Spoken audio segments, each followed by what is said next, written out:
তো বন্ধুরা, তোমরা আমাকে এত ভালোবাসা দিচ্ছ, এত সাপোর্ট করছো, এইভাবে আমার পাশে থেকো, আমাকে সাপোর্ট করো।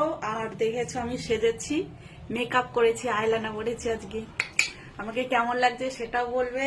আর ড্রেসটা পরেছি অবশ্যই দেখছো, এটা 2025-এর ড্রেস।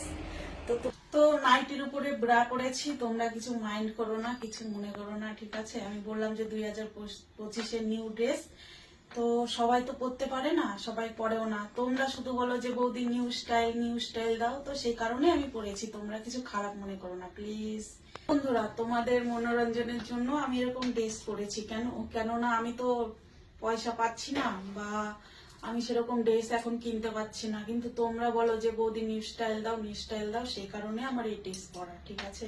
তো দেখতেই পাচ্ছ আমাকে, তো তোমরা আমাকে খারাপ মনে করো না বন্ধুরা। তোমাদের এনজয় বা মনোরঞ্জনের জন্যই আমি এরকম ড্রেস পরেছি, তাছাড়া তো আমার এরকম ড্রেস পরার কোনো মানেই হয় না, ঠিক আছে? আর তোমরা ভালো থেকো, সুস্থ থেকো। আর তোমরা আমাকে যতই খারাপ বদনাম করো, যতই খারাপ কথা বলো না কেন, কিন্তু আমি তোমাদের সবসময় মঙ্গল কামনা করি। তোমরা ভালো থেকো, সুস্থ থেকো, আর আমাকে একটা করে লাইক করো, কেমন? এইটুকুনি চাই, এইটুকুনি আমার আশা, কেমন? তোমরা ভালো থেকো, ঠিক আছে? সুস্থ থেকো। আর তোমাদের কেমন ঠান্ডা লাগছে বলো তো? তোমাদের ঠান্ডা লাগছে? আমার কিন্তু ঠান্ডা লাগে না, দেখো আমার বডি পুরো মানে গরম, সবসময় গরম থাকে। আমি কি তোমার দাদা আমাকে কি গরম করবে? আমি তোমাদের দাদা সবসময় গরম করি, মানে ব্ল্যাঙ্কেটের তলায়, ঠিক আছে?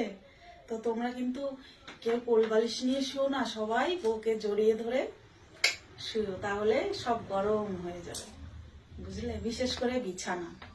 বাই।